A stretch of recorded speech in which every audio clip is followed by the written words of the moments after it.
welcome back to my YouTube channel again. So guys, in this video we will see how to create a new workspace in your VS Code. So guys, if you are just new in VS Code and you want to create the workspace, so guys, it is very easy. So it is just basic like you're creating a folder in the computer. Okay, so what do you do? First of all, if you are already have a folder, so guys, you simply go for the file section, and guys, here you see the option of open folder.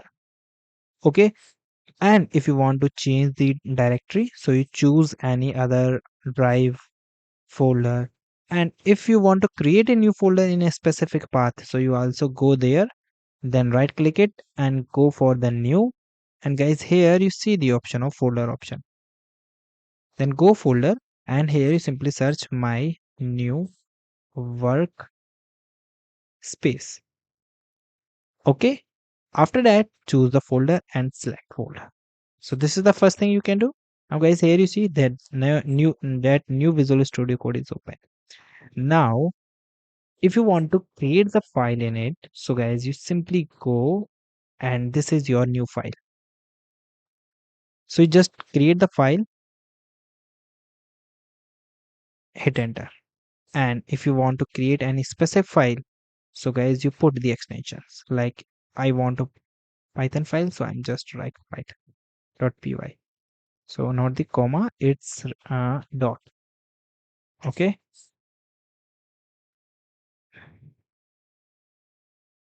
dot py. Okay, so this is the way that you can create any specific language file. If you want to create here folder, so guys, here you see the option of folder, so you create a new folder here. Okay, if you want to refresh this explorer, like your file is not opening and you getting some error, so you refresh your folder. If you want to minimize, so you just collapse all your folders. Like if I'm click here, so here it's collapse, go here and it's collapse. Okay, this is the thing. And another thing, if you want to get clone, if you want to import anything, so you guys simply go for files, and in the files guys, here you see the option of new file.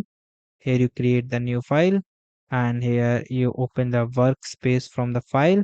Here you can open your recents, add workspace folder, save work,